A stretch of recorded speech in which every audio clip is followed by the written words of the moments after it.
Welcome to our latest episode of the Rent Roll Starter podcast. Today, I have a very special guest, Laura Shooter, who is the Managing Director of SJ Shooter Real Estate in Dubbo. Welcome, Laura. Thank you, Ellen. Thanks for being here. Thanks so much for having me. Now, Laura and her husband Samuel run SJ Shooter Real Estate in Dubbo, and they actually achieved the title of the Real Estate Institute of New South Wales Small Agency of the Year in their 5th year of business, which is a pretty cool achievement, I would say. Thank you.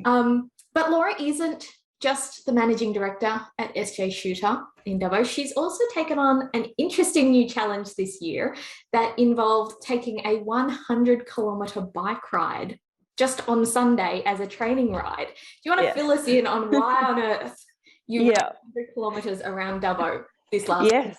It's a bit of a challenge to clock up 100 Ks around Dubbo. I have a kind of a favourite loop that includes the zoo, and it's really nice. So I'm actually heading to Thailand next month with Hands Across the Water, and Digital Live is coordinating it for the real estate industry. So we actually ride 500 Ks over 5 days, and it's to raise funds and awareness for Hands Across the Water, and they help give disadvantaged kids in Thailand a life of choice instead of chance. So an amazing charity. I encourage you to kind of look them up and find out more about them. And really proud to be supporting them. But I'm not a cyclist, and I was not fit. So when I decided to do the ride, I had not ridden in over 10 years, and I certainly hadn't been doing any level of exercise or training for a number of years.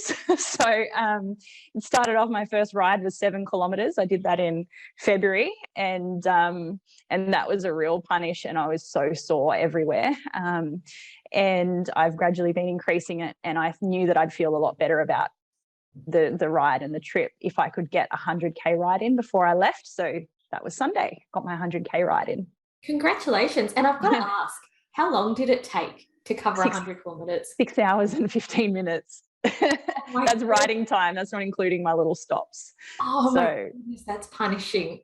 Yeah. So I think it'd be good if I could get a little bit quicker and I could reduce that down a little bit, but I was happy to just make the Ks. Yeah, well done. Well done. Thank you. Now, it's likely that our listeners will be hearing this podcast after you've actually done the ride, but what I'll do is I will actually link to Hands Across the Water in the podcast notes, because this is something that happens quite regularly and people can choose to participate if they want. And I think it's very cool. So there's a real estate industry ride, so you get to meet others, other like-minded people, and have an amazing life perspective altering experience together. That's amazing. So I'll make sure to link that in the show notes. So if you're listening to this, or even if you're watching this, I'll make sure to include some links as well, so that you can check it all out. So Laura, can we talk a little bit about property management and your journey in property management, but particularly how you got started in property management? Yes. So I didn't see it as property management experience at the time, but when I was in my early 20s, I worked for Housing New South Wales. So that's social housing provider here. And I did tenancy management for them. And that included a fortnightly trip. We called it an outreach trip. And for those not familiar with our area, I went to Burke, Brewarrina, Cobar, Nyngan, Warren, Trangie, Narromine every fortnight. And in the weeks in between, I would often go to Coonabarabran, sometimes Walgett, and Canamble. So, and to do what a property manager does, but in social housing. And that was, I'm so glad I had that experience. It really put us on the front foot when we started our own business, and I understood how the Act and the tenancy agreement sort of worked together. I understood, we'd seen how tribunal worked. I understood, some of those legislative underpinnings, which was really helpful. And I imagine that it also helped improve your conflict resolution skills. Yeah, so it's interesting, working with vulnerable people is a real privilege, I think, and it really does you're required to level up in yourself in that. And I think, like, I was young, I was in my early 20s. So I think I was a little bit naive when I was doing that. And I was very much about getting the job done with very little regard for my personal safety. And so I'd be out in these places by myself, and if you don't get the job done, you have to wait another fortnight before you can try again. So I remember there was this one house where I knew someone was living there, and I really needed to talk to them to get them to sign something. There was this dog out the front that looked really scary. And so I went to the butcher and I bought a lamb shank for the dog. And I gave the dog a lamb shank, and I went to the house and knocked on the house to get the result that I needed. So now every time that dog saw me after that, it looked very happy. I can imagine that is resourceful. That's for sure. So one of the reasons I really wanted to speak to you and have you on the podcast today is because I've really admired your leadership skills and your function as a managing director. But I want to know, when you first stepped into leadership, was it in your current business at SJ Shooter, or was it before? Interestingly, so I hadn't really done any leadership in a paid employment context before the business, but we had been involved in church and youth leadership and some leadership in that church context. And I'm really grateful for that background. I think it really definitely put us on the front foot when we were required to be leaders in our business. Yeah. And so when you and Samuel first started SJ Shooter Real Estate, was it your plan to have a team that you would lead? Or was it your plan to just have the two of you running the business? Well, I think so. Samuel really started the business 7 years ago. And when he did that, I was very supportive, but I actually had zero intention of joining him in the business. So after I worked in social housing, I went on and I was working in child protection, and I liked that work. I found it fulfilling. I saw myself doing that long term. And so I'm like, yep, that's great, Samuel. You do your real estate thing. I'll do my child protection thing, and it'll be fine. And then about a year after he started, so it was in a bedroom at home that we started, about a year later, moved into a little CBD office and started property management. And I said, oh, look, I think I could probably help you out a bit here. We'll just get things set up. And actually at that time, we engaged with you too, Ellen. And we're so grateful for the support we had from you at that time. I think you don't know how much you don't know when you embark on things like this. So thank you. Really grateful for your support at that really critical time for us. And so we moved into the little office, got a team member who was going to be the property manager. And so I thought that I would hand that over and go back to my other job. But about a year after that, I realized that I was really loving being in business and sort of noticing that the real estate industry was probably different to how I perceived it, like that there were a lot of opportunities to kind of bring that social work heart into what we could, build in the business. And I made the decision to stay. So it's interesting. I don't think we didn't so much plan to have a team. We didn't plan to be it just kind of, it grew as it went along. So it wasn't really part of our plans to have a big team, but it just made sense to keep adding people into the team as we went and as we kind of found who we are in our market and in the business. And it is the hardest part of the business is the team and what that requires of us in terms of growth and becoming better leaders. And it's funny, when we have had, especially the last couple of years, some really tough times. Samuel and I have sort of sat down overwhelmed and a bit sad and very kind of don't want to go on. And we've said, look, we know the magic formula now. We could literally just be a selling duo. We'd make good money. We wouldn't have all these other worries. And maybe we can just do that. So when things are tough, we think about that and we go, nah, that's just not who we are. That's not our heart. It is part of our heart to help grow people. So we're like, nah, we need to do the work. We need to get better. We need to push through. Because I know that if we did that, if we just went, nah, not doing this anymore, we're going to go just be a selling duo, we'd just do the same thing again because it's part of who we are. So one of the things, as I watch the way you lead and grow your team, you make it look really effortless. But I've got to ask, have you always been comfortable in leadership roles, or is that something you've developed?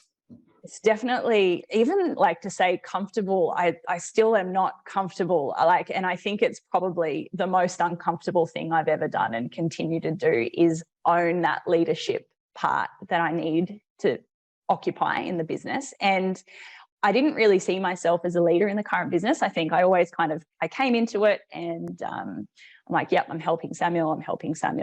And I always was pushing other people in the spotlight, and I didn't want to be seen. Like, I literally said that I don't want to be seen in the business. And when different things happen in the business, that was my big fear. I'm like, oh no, like people are going to see me, like I'm going to be seen. So having to make that journey where I was okay with that and growing into that was really hard. And actually, even though I didn't see myself as a leader, I had a sense that I needed to be. So that's why I started calling myself the managing director. And that was to try and trick myself into acting like a leader, literally. And in 2020, I did the amazing Elite Agent course, Transform. And I actually ended up winning that. But it's so interesting. Like when I saw it, like it popped up in my inbox and I'm like, oh, that'd be really good for the team to do.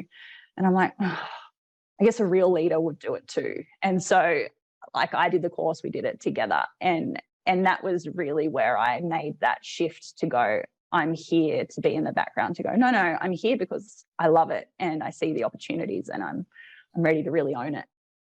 So I've really only taken my leadership position really seriously, I'd say, for about 2 years. Oh, wow. You've certainly made it look as though you've taken it seriously for longer than that. And I guess I generally take my work seriously, I guess. So I did the things that needed to be done from like a practical level, but that real like introspective look at myself and wanting to like level up as a leader and things, that's definitely only the last couple of years. So you mentioned two things just then. You mentioned giving yourself the managing director title to kind of trick yourself into believing that you are. And you mentioned the Elite Agent Transform program, which I've done, which I agree is amazing. What else have you done to develop your leadership skills? What courses have you taken? What books do you read? Yeah.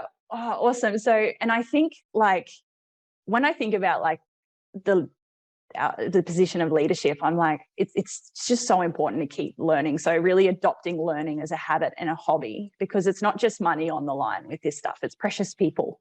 So it's really so important to keep learning from your mistakes, keep getting better. And so I love the Elite Agent podcast, and also Julie Masters. I love Julie Masters' podcast. When I was in a bit of a leadership funk, that really helped Samuel and I both, remind us that it's okay, we can do this. And also books, anything Brene Brown, Simon Sinek. I really enjoyed Speed of Trust by Stephen Covey, Radical Candor, Kim Scott, another good one. The Advantage by Patrick Lencioni, in terms of like a business strategy leadership thing, and Atomic Habits, James Clear. We actually give that to all our staff now when they start with us. And coaching and courses. So like Sam McLean and Elite Agent has been instrumental in helping me occupy that space I needed to. Also Michael Sheargold and Kylie Walsh from Regrowth. So we really do, like, I go to all the conferences, I do all the training, and I think sometimes people look at that and go like, you can't implement everything, like what's the point? And I just think the more that you can expose yourself to the things, the more they become part of you, and you get to meet amazing people. And not everything's for now. And what I find so good is when you've gone through that learning, is when you get to that stage where you need something new, you're not learning, like you kind of have a bit of a sense of what it is, because you've been learning about it throughout your journey. Yeah. Wow, there's some incredible resources. Actually, Laura, what we might do, if it's okay with you, is put together a list of those books and programs and all of the things you've recommended, so that people who are watching or listening to this can easily access them. And we might include some links to where they can find those items, because I know that for me, I have read some of those books and I'm partway through Radical Candor myself. Oh, nice. Amazing. But I know that for me, I want to add a few more to my Audible library. Yeah. Based on what you've just said. So we'll put that together and pop that in the show notes for people. Awesome. And then just before we move on to, I just like the making mistakes, I think, is just going to happen. And so we're just kind of adopting that mindset of just like letting the ego go and go, well, if I was to assume I was the problem in this mistake, what would need to change? And like, that's tough to do, but, and when it's your own business too, everything feels so personal. Not everything is personal, but the buck does stop with you and you need to look at yourself. And so one of my favorite quotes, which is slightly adapted from a Mayer, I think it's Angelou, is do your best with what you know. And when you know better, do better. And I just love that. And that's kind of like my mindset with it all. And you can't wait to know everything to get started. So you need to do your best with what you know. So it's not permission to do nothing. But then when you do know better, you are now obliged to do better. And that's okay. You don't need to feel bad for what you did before you knew. Yeah. So if we can veer off script a little bit. Sure. And can I ask you about a time where you've made a mistake and how you've handled that? If you'd be willing, you can think of one off the top of your head. Oh gosh, it's like I can think of so many. I think probably actually a big one is like recognizing the difference between being in startup mode and scale up mode. This is something I've reflected on a lot. And I think there was a point that I know we shifted from startup to scale up, but I didn't kind of realize that at the time. Only on reflection, I've figured that out. So we bought a rent roll and it came over to us. It's actually, we just had our 2-year anniversary of that on the 1st of July. And I think that was really the point. We went from this startup business into really a scale up kind of thing. And I think the things that served us in startup mode, that real, like that sense of like us against the world. And it's like probably a bit more ego in terms of like you needing to put yourself out there and do that. And that really worked. But as we went into scale up mode, it's not about us against the world. It's like us with each other, with the industry, more recognizing like a term that I've heard is like the co-opetition. So competition and cooperation, that like in terms of the way we even talk about our competitors, and things like that. And if you've done much with Michael Sheargold, above the line, below the line. So really just, I think in the startup mode, we kind of needed a little bit of below the line stuff sometimes to help us feel better and keep going, because it was so tough. But it absolutely has no place, zero place in a scale up mode. And as leaders, we need to be really mindful of when we're dipping below the line. And this is probably the biggest thing I'm learning, like our words and the way we talk about people and to each other is absolutely critical. And and I think we probably let some of those fun but not helpful things go on too long. And anyway, that's not anymore. That's really powerful. Thank you. Yeah, the words that you use about your competitors, to yourself, to each other. Yeah, really powerful. Yeah, so that's really probably the biggest one that I'd say, and that required some pretty deep self-reflection from Seville and I part. Like we're like, if we don't like this thing that we see as holding us back, it's coming from us. Like if it keeps coming up, it's coming from us. Like we need to be so deliberate and intentional about shifting gears now. Yep, powerful stuff.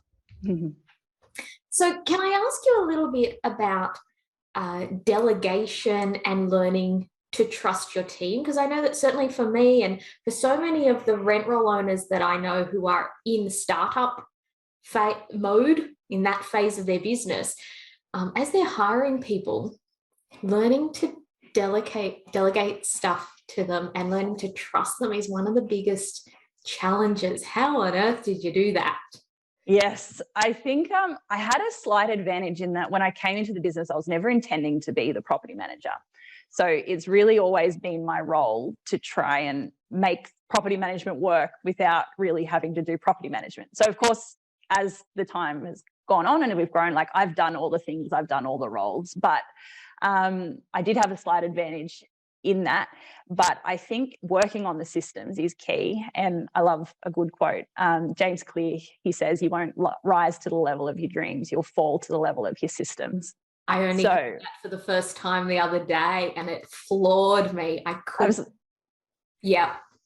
It's so hard hitting, isn't it? Another one of his questions, actually, while we're talking about James Clear, it's just stuck with me forever. Oh, he puts a question in his newsletter and it was, how are you being complicit in the things you say you don't want?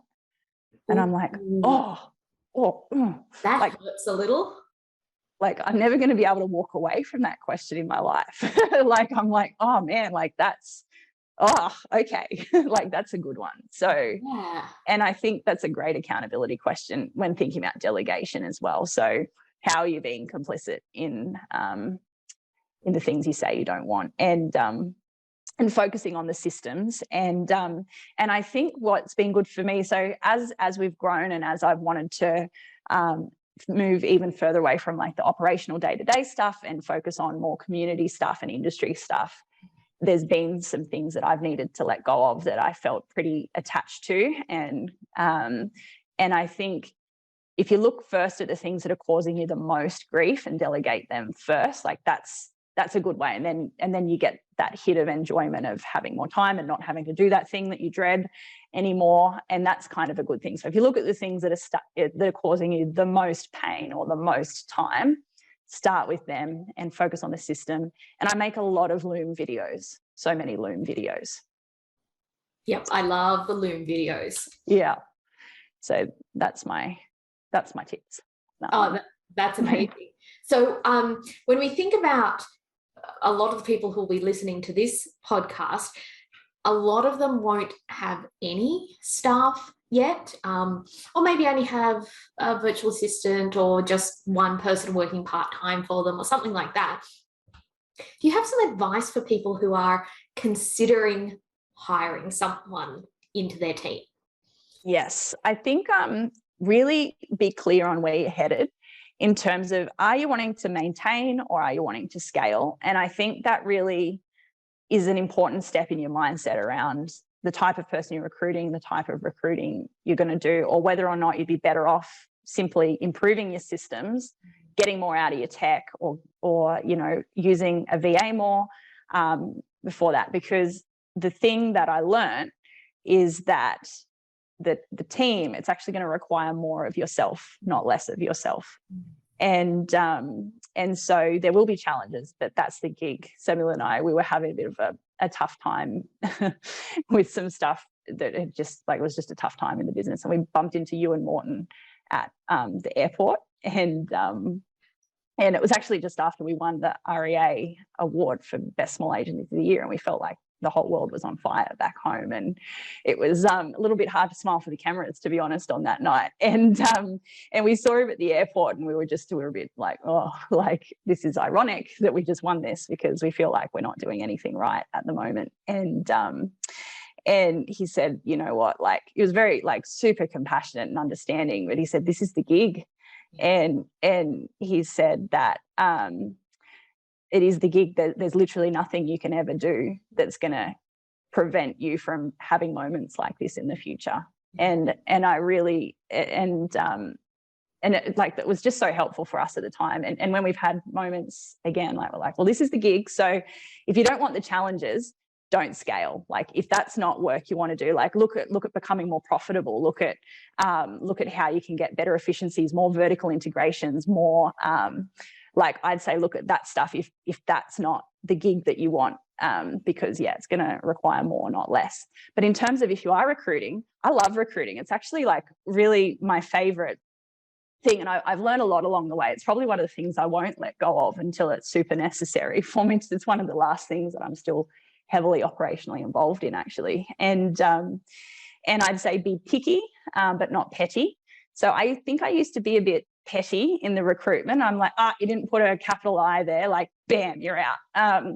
And so I had all this criteria, but what I've learned through my experience and the amazing team members that we've had is a lot of those things that I saw as ultra important aren't ultra important. And you've got to look past that and look at the values and be able to teach the skills. So you can teach someone to put a capital I or a full stop, and yeah, like look at their values. And the other thing we've started doing is bringing our potential new recruits in to meet the team before we hire them. So we have like a morning tea, and depending on the position, sometimes we'll actually be a bit of a group interview, which was a bit of a trial, but it worked well. So we'll have a few of the new recruits in, we have a morning tea together, we chat, tell a couple of property management war stories, see if they, squirm and run away or think, no, this is cool, like I want to be part of this. And that's really fun. And then the team actually come together and we decide who we felt is going to be a good fit for our dynamic.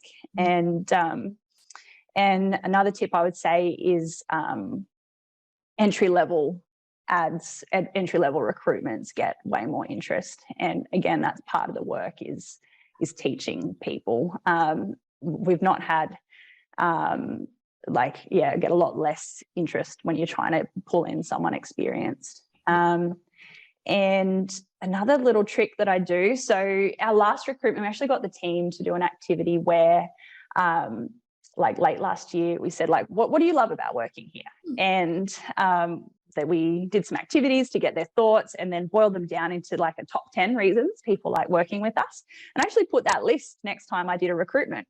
I put it in my CCAD and said, here's what our team say about working with us. And that recruitment was definitely the most successful recruitment I've ever done. I got 3 hires out of 1 ad and they've all been fantastic. And so that was super exciting. And I also put a little sneaky step in my recruitment. I have a step that says you need to call a number and leave me a voicemail. So this is a number I've permanently set up, and that serves a couple of things, like can people follow instructions and do that? So if I don't get a voicemail, they don't get an interview. That's like literally the first step. So, and that's helped a lot in the shortlisting, because in that last recruitment, I had over 100 applications, but only 20 odd voicemails. And you get to hear their voice, you get to hear, how they present, how confident they are and what they talk about. And that helps me decide if they're, going to come through to the next round. Wow, I love that. I have seen that in your job ads. Without giving too much away, if you don't want to give too much away, do you tell them in the ad what they're going to be required to leave in the voicemail, or do they have to ring and then they find out? Then they find out. So they have to respond in the moment. They have to think well, they either have to think on their feet, or some of them listen, they hang up and then they call back again. So, because I can see when the number's being called. Yeah, and I think that's fine. Okay, cool, I'll go get my instructions, I'll go away, prepare, and I'll come back confident. So some of them come back and they sound like they're reading, and I'm actually impressed. I'm like, cool, well, you took this really seriously, you prepared. And then some people, right off the cuff, they can do something. Some people leave something and they're like, I'm going to do that again. And that's fine. That doesn't rule them out for me. It's kind of just getting a bit of a feel for them. And so it's not about the perfect voicemail. I'm really interested to make sure that they notice the step for starters and just, see what they do to handle it. I love that. I think that's really clever. And I think it's really reflective of how we handle things in property management in lots of ways. Yeah. We often have to go and get some information before we're actually able to give a response. That's right. And you're often in a situation where you're like, oh, shippers, haven't been here before. That's right. I don't know. So, I will find out and I'll come back to you. Yeah. Yeah. And I think, the other thing that I'm really mindful of is making sure that the onboarding, that you feel ready for the team. So that they feel like you are ready for them.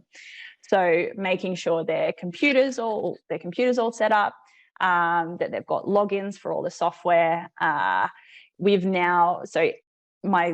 My mantra with this is every time we start someone new, I try and do just something a little bit better and a little bit better. So now it includes the Atomic Habits book and journal from James Clear, includes a little letter from Samuel and I, a bit of a letter about a moment where we really changed our habits and how that changed our days, and which ultimately changes your life. And a little chocolate, some regionally sourced chocolate, and yeah, like a bit of a checklist and an email that tells them, you know, this is step 1, step 2, like really walks them through it. And so that's improved. And that's it. Again, like when you know better, do better. I give myself permission. I know it's not perfect, but every time we start someone, I just try and make it a little bit better. And now this is one of the things I've started to delegate. I have someone who's helping me continually improve that now. Nice. I love that. And that's so different to certainly every property management job I ever started, where you're pointed to your desk and told, there, go and be a property manager. Yeah. You often don't have login details or an email signature set up or anything. You're right. You, as a new property manager, you step in feeling like the business is not really ready for you.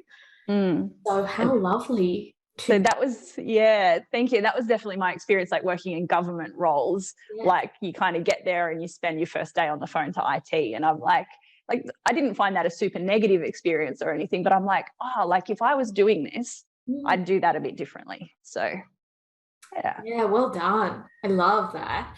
So can we talk about one of the more challenging parts of being a leader and having difficult conversations with your team? Because I'd imagine that with a team your size, you're having to do this much more often than you'd like.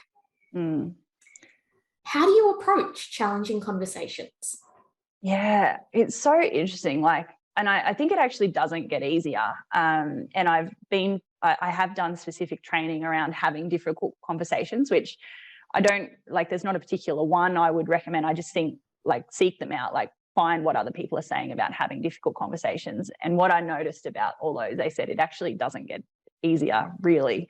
Like you still get that in the pit of your stomach often, and so you can get more confident. And like, so for me, it's I don't know, maybe some people do not find it as challenging as time goes on, but certainly for me, even though I've become more confident, I know what I'm doing, I still don't like it. But I tell you what, every time it goes a lot better than my greatest fears are. So I've never had a difficult conversation that's really gone terribly. And I think part of the reason, like it is super important because you're dealing with people, and I think it's okay to feel a bit nervous going in because, yeah, it is really, and also you're balancing as a business owner, like you want to protect your business, you want to do the right thing by people, and so I think like keeping short accounts with each other is important. So the sooner you can give that feedback, the better. Thinking about being prepared, like preparing. This is something you'll read in Radical Candor as well. Prepare to give positive feedback as thoroughly as you would prepare to give some negative or difficult feedback. And it's really important to make sure that your positive feedback's well thought out as well. We do have a culture playbook in our team as well that we put in place. And actually that's another thing people get on day one. I actually send it to them now with their employment documents as well, so that they can pre-read if they want to. And that really helps so much with team accountability. I love the frame of above the line, below the line. So that was something we learned from Michael Sheargold. That's on posters around the office. And just that question, how can we turn this into an above the line conversation, is really amazing, because you don't just like, it's not about going around whacking people with a stick. It's like, just like, let's help each other be the best versions of ourselves. And yeah, like having that as part of the culture, having permission to, just rib each other a little bit if you're getting off course. But yeah, like when there are those really difficult ones, I think just thorough preparation, making it about behaviours, not the person, is really important, and focusing it on that. Yeah, I like that, Laura. Thank you. So can I ask you, as we're starting to wrap up, what's your favourite part of being the managing director at SJ Shooter? There's lots of things I love. Like, I really do have a dream job, and I think I love being part of the real estate industry. I think it's an incredible industry. It'd be an amazing career aspiration for young people, because there's so many diverse and interesting opportunities in this industry. And I probably had a bit of that stereotypical perception of real estate, that it was a bit cheesy and slimy and all about the money. And I've loved being proved wrong about that. And it's not like that at all. And there's so many great people and great businesses doing amazing things in their communities in this industry. And so, yeah, number one for me is just being part of the industry, and being able to work with great people and helping them grow, like, and the growth that requires of you. Like, it's kind of like, it's tough, but it's actually amazing. I've loved that part of the role. And I'm naturally a very curious person. It's just how I'm wired. And so that serves me well in the role, in terms of like, oh, imagine this, like, what if that, why not this, why that? And that's been exciting for me to, be in a position where that's a good thing. But what I've noticed as well is that can be a little bit overwhelming for the team if I constantly verbalize all those things. So that's what I'm working on at the moment, is keeping that alive in myself without overwhelming the people around me with it. So that's a thing. And tax deductible travel is another thing I love about being the managing director of the business. Oh yes, that's certainly a perk. Yeah. Of it. Now, I know that after this podcast, people are going to want to connect with you. And I know that a lot of our listeners will already be familiar with your name and your face because of Elite Agents Transform, and you winning, was it in 2020 that you won? But I know people are going to want to connect with you and see what you're up to on social media and wherever else you're hanging out. Where are people best to connect with you? Facebook is good. It's probably my most regularly updated. And then LinkedIn as well. I like LinkedIn. It's very formal and business. So I feel like that's a space that I can do that as well. So I'm trying to do a bit more on LinkedIn as well. Beautiful. So I'll make sure to link your Facebook and your LinkedIn in the show notes so people can come over and say hello to you. Thank you. Thank you so much for spending this time with me, Laura. I know that I am going to put together quite a few notes after our session today, and I'll make sure to link in the show notes all of the resources that you've mentioned as well, so that people can go away and start buying books and signing up for training so that they can follow in your footsteps a little. Thank you. Yeah. Thank you so much for your time too, Ellen. It's been a wonderful chat and great questions. Thank you. Thank you so much, Laura. So I hope you enjoyed today's episode of the podcast with Laura Shooter from SJ Shooter Real Estate in Dubbo. Remember, Laura provided a huge number of resources in her podcast, and she's put together a list for us that you can access via the show notes if you're listening to this in podcast form, or somewhere above or below the video, depending on where you're watching this. So make sure that you go and access all of the extra resources that Laura has mentioned, and also go and connect with Laura on Facebook and LinkedIn. We'll see you in the next episode.